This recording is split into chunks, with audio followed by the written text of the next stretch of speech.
بسم اللہ الرحمن الرحیم۔ بات چلی اسم کی علامتوں کی۔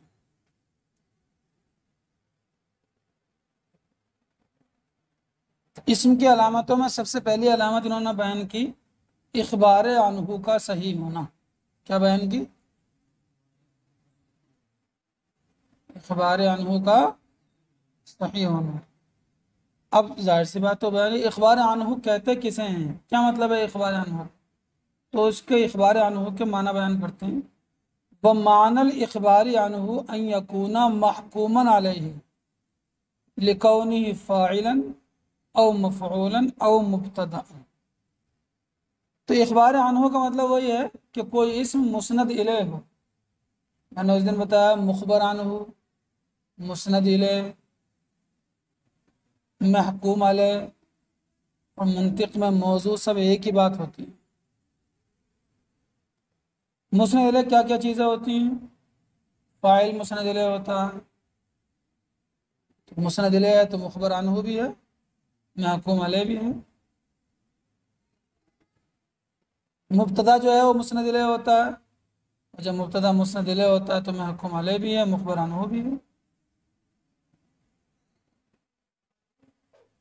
نائب فاعل مسند الیہ ہوتا ہے، اور جب مسند الیہ ہوتا ہے اس کو مخبر عنہ بھی کہہ سکتے ہیں اور محکوم علیہ بھی کہہ سکتے ہیں۔ مفعول جو ہے وہ مسند الیہ نہیں ہوتا۔ مفعول،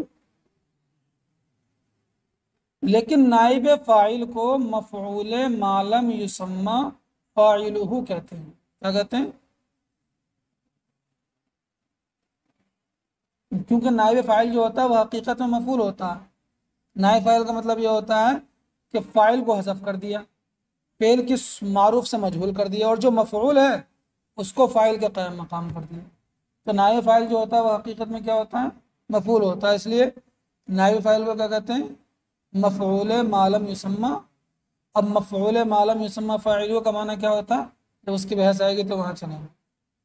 تو مفعول کبھی مسند الیہ نہیں ہوتا، لیکن مفعول ما لم یسمى فاعلہ یعنی نائب فاعل جو ہوتا ہے وہ مسند الیہ ہوتا ہے۔ تو فرماتے ہیں وَمَعْنَى الْإِخْبَارِ عَنْهُ أَنْ يَكُونَ مَحْكُومًا عَلَيْهِ لِكَوْنِهِ فَاعِلًا أَوْ مَفْعُولًا أَوْ مُبْتَدَأً۔ اور اخبار عنہ کے معنی یہ ہیں کہ اسم محکوم علیہ ہو اس کے فاعل ہونے کی وجہ سے یا نائب فاعل ہونے کی وجہ سے۔ کیا ترجمہ کریں گے؟ مفعول سے مراد کیا ہے یہاں؟ مفعول ما لم یسمى فاعلہ، یا نائب فاعل ہونے کی وجہ سے یا مبتدا ہونے کی وجہ سے۔ آسان میں آئے کہ نہیں؟ مفعول سے مراد کیا ہے؟ مفعول ما لم یسمى فاعل، نائب فاعل۔ مفعول کبھی مسند الیہ نہیں ہوتا، مفعول ما لم یسمى فاعلہ یعنی نائب فاعل جو ہے وہ مسند الیہ ہوتا ہے۔ اب بات یہ ہے کلمے کی تین قسمیں ہو گئیں۔ ایک کلمہ وہ ہے جو معنی مستقل پر دلالت کرے گا اور تینوں زمانوں میں سے کسی زمانے سے ملا ہوا نہیں ہوگا۔ ایک کلمہ وہ ہے جو معنی مستقل پر دلالت کرے گا اور تینوں زمانوں میں سے کسی ایک زمانے سے ملا ہوا ہوگا، اور ایک کلمہ وہ ہے جو معنی مستقل پر دلالت ہی نہیں کرے گا۔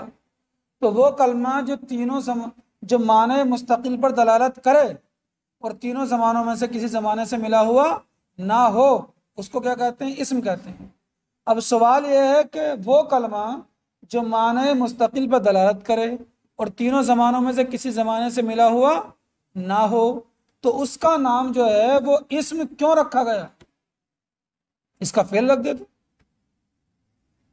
اور جو کلمہ جو ہے معنی مستقل پر دلالت کرے اور تینوں زمانوں میں سے کسی ایک زمانے سے ملا ہوا ہو اس کا نام اسم رکھ دیتے۔ ارے با اسم کا نام اسم کیوں رکھا گیا؟ بات سمجھ میں آ رہی ہے کہ نہیں آ رہی؟ ہاں؟ تو کچھ لوگوں نے کہا ہے کہ اسم کا جو حمزہ ہے وہ وصلی ہے۔ کیا ہے؟ حمزہ وصلی کسے کہتے ہیں؟ حمزہ وصلی اس کو کہتے ہیں کہ جب اس سے ابتدا کی جائے تو پڑھا جائے گا، اور اگر پیچھے سے ملا کے پڑھا جائے تو گر جائے گا، حالت وصل میں گر جاتا ہے۔ ہاں؟ اسے کیا کہتے ہیں؟ حمزہ وصلی۔ اسم کا حمزہ ویسے ہی ہے، جب ہم شروع سے اگر اسم سے شروعات کر رہے ہیں تو حمزہ پڑھا جائے گا، اور اگر اس کے شروع میں کوئی بھی آ جائے تو حمزہ نہیں پڑھا جائے گا۔ جیسے کہ ہم بسم اللہ نہیں پڑھتے، کیا پڑھتے ہیں؟ بسم اللہ، حمزہ وصلی ہے نا، ساقط ہو گیا، گر گیا، تو حمزہ وصلی ہے، اور جب حمزہ وصلی ہے تو اصلی نہیں ہو سکتا، حمزہ وصلی کبھی اصلی نہیں ہوتا، جب اصلی نہیں ہے تو اسم میں 3 کلمے ہو گئے، حمزہ سین میم، ارے بات سمجھ میں آ رہی ہے کہ نہیں آ رہی ہے؟ تو 2 کلمے بچیں گے سین اور میم، اور اسم کے اندر کم سے کم 3 کلمے ہونا چاہیے، 2 تو بہت کم میں ہوتے ہیں، جہاں 2 ہوتے ہیں تو یا تو وہ مبنی ہوں گے، اور اگر مبنی نہیں ہوں گے تو کوئی نہ کوئی حذف ہوگا۔ تو اسم کی اصل کیا ہے؟ تو کچھ لوگوں نے کہا ہے کہ اسم جو ہے یہ مشتق ہے کس سے؟ وسمن سے، یعنی اسم کی اصل کیا ہے؟ وسمن ہے، اسم اصل میں کیا تھا؟ وسمن، واو کی جگہ اسم آ گیا، تو واو کی جگہ حمزہ آ گیا تو اسم ہو گیا، اور وسمن کے معنی آتے ہیں علامت، وسمن کے معنی کیا آتے ہیں؟ علامت، یہ بات سمجھ آ رہی ہے کہ نہیں؟ سمت الشے کہا جاتا ہے۔ اچھا کبھی کبھی ایسے بھی ہوتا ہے، آئے گی بات آئے گی صرف میں، جب فعلن کے وزن پر کوئی کلمہ آتا ہے اور اس کے فا کلمے کی جگہ واو ہوتا ہے تو اس واو کو گرا دیتے ہیں، سمجھے نہیں، اور عین کلمہ جو ہوتا ہے اس پر کسرا آ جاتا ہے، اس سے وزن کے معنی آتے ہیں توڑنا، تولنا، تو وزن کی جگہ واو کو حذف کر دیتے ہیں اور زاو کسرا دیتے ہیں، زنا، زناتن کہہ دیتے ہیں، ایسے وسمن کو واو کا حذف کر کے سمتن کہہ دیتے ہیں، سمت الشے، شے کی علامت۔ ارے بات سمجھ آ رہی ہے کہ نہیں آ رہی؟ تو کچھ لوگوں نے کہا کہ یہ اسم چونکہ اپنے معنی پر علامت ہوتا ہے، اسم اپنے معنی پر، اسم چونکہ اپنے معنی پر علامت ہوتا ہے، اس لیے جو ہے وہ اسم کا نام اسم رکھا گیا، اس لیے کیا رکھا گیا اسم کا نام؟ کیونکہ اسم اپنے معنی پر علامت ہوتا ہے، اس لیے اسم کا نام کیا رکھا گیا؟ اسم رکھا گیا۔ بات سمجھ میں آ رہی ہے کہ نہیں آ رہی؟ تو اس کا اعتراض یہ ہے کہ اگر اسم کا نام اسم اس لیے رکھا گیا کیونکہ یہ اپنے معنی پر علامت ہوتا ہے تو پھر فعل کا نام بھی اسم ہونا چاہیے، فعل بھی اپنے معنی پر علامت ہوتا ہے۔ ارے بات سمجھ میں آ رہی ہے کہ نہیں آ رہی ہے؟ لہذا یہ بات صحیح نہیں ہے کہ اسم کا نام اسم اس لیے رکھا گیا کیونکہ وہ اپنے معنی پر علامت ہوتا ہے۔ تو دوسرے لوگوں نے کہا کہ نہیں، دیکھو کلمہ جو ہوتا ہے، اسم ہو یا فعل ہو یا حرف ہو، ان کا مقصد ہوتا ہے کہ انہیں جوڑ کر کے کلام بنانا، ان کا مقصد کیا ہوتا ہے؟ انہیں جوڑ کر کلام بنانا، اور جب کلام بناتے ہیں تو کلام میں 2 چیزیں بہت ضروری ہوتی ہیں، جملہ جو ہوتا ہے، کلام جو ہوتا ہے اس کے اندر 2 چیزوں کا ہونا بہت ضروری ہے، اور وہ 2 چیزیں کیا ہیں؟ نمبر 1 مسند الیہ کا ہونا، اور نمبر 2 مسند کا ہونا۔ بغیر مسند الیہ اور بغیر مسند کے کوئی جملہ نہیں بن سکتا، کوئی کلام نہیں بن سکتا۔ سمجھ میں آ رہی بات نہیں آ رہی؟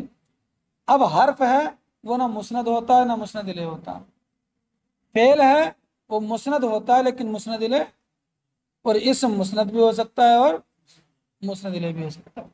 تو مطلب یہ ہوا اگر کلام بنانا ہو تو حرف تو کلام بنا ہی نہیں سکتا، کلام بنانا ہو تو فعل بھی تنہا کلام نہیں بنا سکتا، فعل کو بھی کلام اگر بنانا ہے فعل کے ساتھ تو اسم کی ضرورت پڑے گی، اور ہاں اسم تو وہ تنہا کلام بنا سکتا، 2 اسم ہو جائیں گے، ایک مسند ہو جائے گا اور ایک مسند الیہ ہو جائے گا۔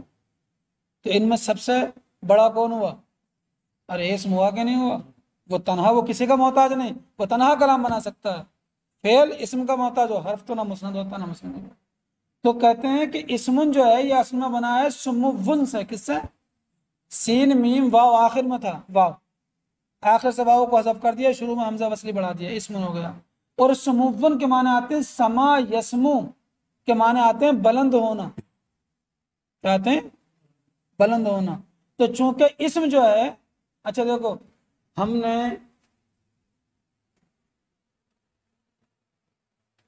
کوئی چیز لی اور اس کے 3 ٹکڑے کر دیے تو وہ کیا کہلائیں گے؟ اس چیز کے 3 قسمیں کہلائیں گے، یہ اس کی 3 قسمیں ہوں گی، لیکن وہ آپس میں کیا کہلائیں گے؟ ایک دوسرے کی قسیم۔ جیسے کہ کلمے کی 3 قسمیں ہو گئیں، اسم فعل حرف، یہ کس کی قسمیں ہو گئیں؟ کلمے کی 3 قسمیں ہو گئیں۔ تو یہ اسم بھی کلمے کی قسم، حرف بھی کلمے کی قسم، فعل بھی کلمے کی قسم، لیکن اسم اور فعل آپس میں کیا ہے؟ یہ ایک دوسرے کی قسیم ہے۔ جیسے کہ ایک آدمی کے 2 بیٹے ہیں، زید اور بکر، تو زید بھی بکر کا بیٹا، زید بھی بکر کا، زید و بکر دو بیٹے ہیں خالد کے، تو زید بھی خالد کا بیٹا اور بکر بھی خالد کا بیٹا، اور آپس میں کیا ہے؟ بھائی بھائی۔ ویسے اسم فعل حرف تینوں کس کی قسم ہے؟ کلمے کی، اور آپس میں کیا ہے؟ ایک دوسرے کی قسیم۔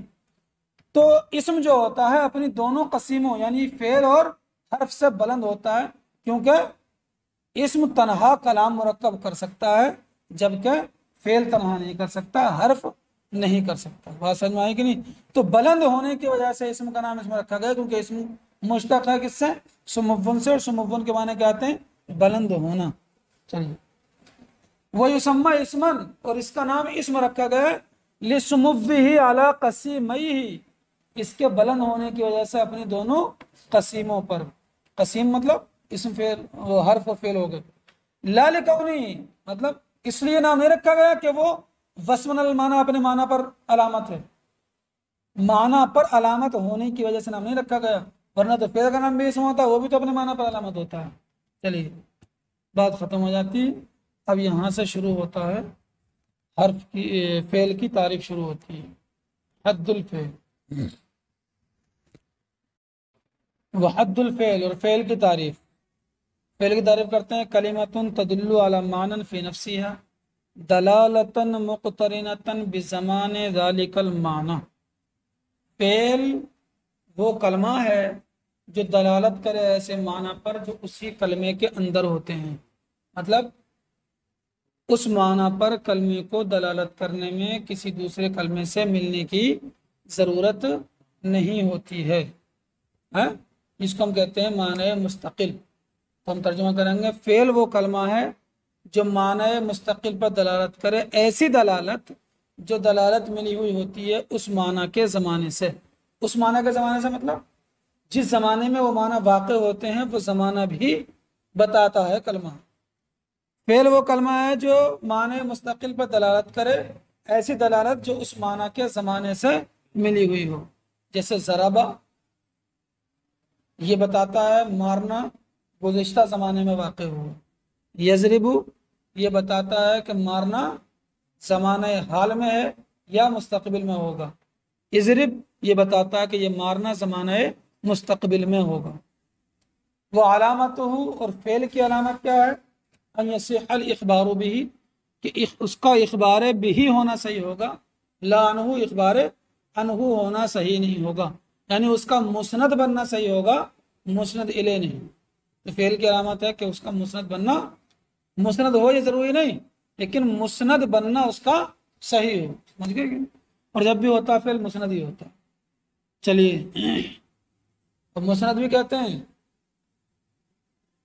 مخبر بھی کہہ سکتے ہیں، محکوم بھی کہہ سکتے ہیں، اور منطق کے زمان میں کہیں گے تو محمول کہیں گے۔ کیا کہیں گے؟ محمول۔ چلیے، ودخول قد، و قد کا داخل ہونا، جس کلمے کے شروع میں قد ہو تو وہ فعل ہوگا، جیسے کہ قد افلح، قد سمع، ارے بات سمجھ آ رہی ہے کہ نہیں؟ والسین، اور سین کا داخل ہونا، جس کلمے کے شروع میں سین ہو، یہ نہیں کہ صاحب جس کے شروع میں سین ہوگا وہ اسم فعلی ہو جائے گا۔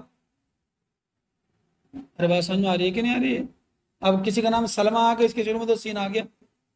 سین کا مطلب ہے کلمے کے علاوہ کچھ حرف تو وہ ہوتے ہیں جو کلمے کا حرف ہوتے ہیں، ان میں تو سین آ ہی سکتا ہے، کلمے کا حرف کے علاوہ الگ سے سین ہوگا تو وہ فعل ہوگا، جیسے کہ یضربو سے سوف یضربو قرآن کے اندر ہے، ہم دیکھتے ہیں یکون آتا، کانا کا مضارع کیا آتا قرآن کے اندر؟ اللہ فرماتا عالمہ ان سیکون منکم مرضی، تو سیکون میں سین آ گیا، اس کا مطلب یکون کیا؟ فعل ہے۔ یہ نہیں کہ صاحب اگر جس کے شروع میں بھی سین ہوگا، کبھی تو سین حرف بھی کلمے کا حرف ہو سکتا ہے، حرف تہجی، وہ نہیں، کسی کلمے کے شروع میں جب سین آ جائے تو وہ، اور استقبال آئندہ کے معنی بدلات کرے گا۔ چلیے، اور لفظ سوفا جس کلمے کے شروع میں ہو وہ کیا ہوگا؟ فعل ہوگا، جیسے کہ اللہ فرماتا ہے وَلَسَوْفَ يُعْطِيكَ رَبُّكَ فَتَرْضَىٰ، تو سوفا ہے کہ نہیں؟ چلیے، والجزم، اور جس کلمے کے شروع میں جزم دینے والا کلمہ داخل ہو جائے تو وہ کلمہ کیا ہوگا؟ فعل ہوگا، کیونکہ جزم دینا، مجزوم ہونا یہ فعل کا خاصہ، فعل کی علامت ہوگی کہ نہیں؟ بات سمجھ آ گئی؟ جیسے کہ لم یلد، لہذا یلد کیا ہے؟ فعل ہے، کیونکہ اس پر لم آ گیا اور لم جزم دیتا ہے۔ ولم یولد، یولد فعل ہے کیونکہ لم آ گیا جزم دیتا ہے۔ لم یکن، یکن فعل ہوا کیونکہ لم آ گیا اس کے شروع میں۔ چلیے، وہ تشریف الی الماضی والمضارع، اور ماضی اور مضارع کی طرف گردان کا ہونا۔ اگر ماضی ہے فعل ہی ہوگا، مضارع ہے تو فعل ہی ہوگا۔ وہ کون امرن ونہین، امر ہونا اور نہیں ہونا، امر ہے تو فعل ہوگا کیونکہ امر فعل کی قسم ہے، نہیں ہے تو فعل ہوگا۔ وہ اتصال الضمائر البارزۃ المرفوعۃ، اور ضمیر بارز مرفوعہ کا ملا ہوا ہونا۔ ضمیر بارز کسے کہتے ہیں؟ ظاہر، ایک ضمیر پوشیدہ ہوتی ہے، ہم نے کہا زید ضربہ، تو ضربہ کے اندر ہوگا ضمیر پوشیدہ، تو وہ کیا ہے؟ ضمیر مستتر ہے، کیا؟ مستتر یعنی پوشیدہ۔ اور ایک کام نے ضرب تو یہ تا ضمیر جو ہے ظاہر ہے، تو یہ کیا ہے؟ بارز۔ برزہ کے معنی آتے ہیں ظاہر ہونا۔ ہاں چلیے، مرفوع ضمیر مرفوع بھی ہوتی ہے، منصوب بھی ہوتی ہے اور مجرور بھی ہوتی ہے۔ تو ضمیر مرفوع جو ہے وہ ملے تو فعل ہوگا، کیونکہ ضمیر منصوب جو ہے وہ تو حرف سے بھی مل سکتی ہے۔ جیسے کہ آپ کہو ان کا، تو ان حرف ہے کہ نہیں ہے؟ کاف ضمیر منصوب مل گئی۔ ضمیر مجرور تو ظاہر سی بات ہے، یا تو اسم سے ملے گی جو مضاف الیہ بنے گی، غلام کا یہ حرف سے ملے گی، حرف جر سے، جیسے کہ بھی کا۔ تو فعل کی علامت کیا ہے؟ ضمیر مرفوع متصل کا ملا ہوا ہونا۔ متصل اور متصل کا ملا ہوا ہونا کہنے کی ضرورت نہیں ہے، متصل تو خود ہی ملے ہوئے کو کہتے ہیں۔ ضمیر بارز مرفوع کا ملنا ہے۔ چلیے، جیسے کہ ضربتو، ضربتا، ضربتے تینوں ہو گئی۔ وہ تاء تانیث ساکنۃ، ساکنتو تا کی صفت ہے، اور تاء تانیث ساکنتو نہیں پڑھیں گے، وہ تاء تانیث ساکنۃ، اتصال کا مطلب ہے، اتصال کا مضاف الیہ ہے۔ اور تاء تانیث ساکنہ کا ملنا، جس کلمے سے تاء تانیث متحرکہ تو اسم سے ملتی ہے، تاء تانیث ساکنہ مل جائے تو وہ کیا ہوگا؟ فعل ہوگا، جیسے کہ ضربت ہے۔ چلیے، وہ نون تاکید، اور تاکید کے دونوں نونوں کا ملنا، دو نون کون سے ہوتے ہیں؟ نون ثقیلہ اور نون خفیفہ ہے۔ اضربن نون ثقیلہ ہے اور اضربن نون خفیفہ ہے۔ فإن كل هذه خواص الاسم، تو یہ سب کے سب کیا ہیں؟ اسم کے خاصے ہیں۔ خاصہ کسے کہتے ہیں؟ شے کا خاصہ وہ ہوتا ہے جو شے کے اندر پایا جائے، کسی اور کے اندر نہ پایا جائے۔ اگر کسی اور کے اندر پایا جائے گا تو خاصہ کہاں ہوگا؟ شے کے اندر ہی پایا جائے اور کسی اور کے اندر پایا جائے تو اس کو عرض عام کہتے ہیں۔ کیا کہتے ہیں؟ عرض عام کہتے ہیں۔ شے کا خاصہ وہ ہوتا ہے جو شے کے اندر پایا جائے، جیسے الضاحک للانسان، ہنسنا انسان کے لیے، تو ہنسنا جو ہے وہ انسان کا خاصہ ہے، کسی اور کے اندر نہیں پایا جاتا۔ سمجھ میں آئے گی نہیں؟ چلیے، تو یہ جتنی چیزیں ہیں یہ فعل کا خاصہ ہیں، یہ کسی اور کے اندر نہیں پائے جائیں گے۔ ارے بات سمجھ میں آ رہی ہے کہ نہیں آ رہی ہے؟ چلیے، اب تم کہو گے اخبار بھی کا ہونا فعل کا خاصہ، یہ تو اسم کے اندر ہی پایا جاتا۔ ارے پایا جاتا کہ نہیں پایا جاتا؟ اسم جو ہے مسند بھی ہو سکتا ہے، مسند الیہ بھی ہو سکتا ہے نا۔ تو یاد رکھنا، یہ مت کہنا کہ اسم فعل کا خاصہ مسند ہونا ہے، نہیں، فعل کا خاصہ مسند الیہ ہونا ہے، مسند ہونا ہے، مسند الیہ نہیں ہونا ہے۔ دونوں ساتھ ایک ساتھ بولیں گے، کیا بولیں گے؟ فعل کا خاصہ مسند ہونا ہے، مسند الیہ نہیں ہونا ہے۔ اگر آپ یہ کہتے ہو کہ فعل کا خاصہ مسند ہونا ہے خالی، تو خاصہ فعل کہاں ہوا؟ مسند ہونا تو اسم کے اندر ہی پایا جاتا ہے، اور شے کا خاصہ ہو جائے تو اسی کے اندر پایا جائے، کسی اور کے اندر نہ پایا جائے۔ جب ہم یہ کہیں گے کہ فعل کا خاصہ مسند ہونا ہے، مسند الیہ نہیں ہونا، یہ فعل کے اندر نہیں پایا جاتا، اس کے اندر مسند ہونا ہے لیکن مسند الیہ نہیں ہونا نہیں ہے، بلکہ مسند الیہ ہونا ہے۔ اس لیے کیا کہا؟ فعل کا علامت کیا ہے؟ اخبار عنہ کا صحیح ہونا ہے، نہ کہ اخبار بھی کا صحیح ہونا ہے، نہ کہ اخبار عنہ کا، دونوں ملا کے کہیں گے۔ اگر یہ کہہ دیا آپ نے کہ اس کی علامت اخبار بھی کا صحیح ہونا، تو یہ تو فعل کے اسم کے اندر ہی پایا جاتا۔ چلیے، اچھا، اخبار بھی کے معنی کیا ہے؟ تو اخبار بھی کے معنی وہی ہے، مسند ہونا، محکوم بھی ہونا۔ اخبار بھی کے معنی یہ وہ معنی الاخبار بھی، اور اخبار بھی کے معنی یہ ہے کہ ان یکون محکوما بھی، کو محکوم بھی ہو۔ اب اتنی بات اور دیکھ لیں، فعل کا نام فعل کیوں رکھا گیا، اسم کیوں نہیں رکھا گیا بھائی؟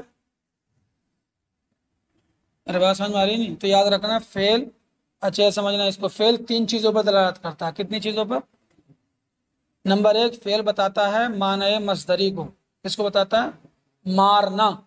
ضرب ہم نے کہا تو اس کے اندر مارنے کے معنی آئیں گے کہ نہیں آئیں گے؟ دوسرا بتائے گا فعل کہ وہ مارنے کی نسبت کسی نہ کسی فاعل کی طرف ہوگی. کس کی طرف ہوگی؟ تو ہم اس کو کہتے ہیں نسبت الی فاعل ما. کیا کہتے ہیں؟ یہ ما جو آتا ہے عربی میں کسی نہ کسی کے معنی میں کر دیتا ہے فاعل ما، کوئی نہ کوئی. تو دوسرے معنی کیا ہوتے ہیں؟ نسبت الی. اور تیسرا بتاتا ہے وہ کیا؟ زمانے کو. کیسے بتاتا؟ ہم نے ضربہ کہا تو ہم ترجمہ کریں گے اس نے مارا، مثال کے طور پر.